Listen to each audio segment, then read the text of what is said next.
Hello and welcome to this informative tutorial on how to scan a QR code on any Android device. Before you begin, make sure your Android device has a built-in QR code scanner. Most modern Android smartphones come equipped with this feature in the Camera app. If not, you can download a trusted QR code scanner app from the Google Play Store.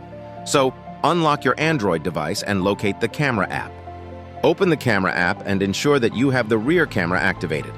QR code scanning works best with the primary camera. Position your Android device's camera so that the QR code is in the frame.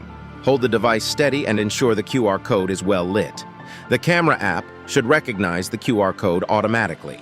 In most cases, the Camera app will recognize the QR code and display a notification at the top of the screen. Tap on this notification to start the scanning process.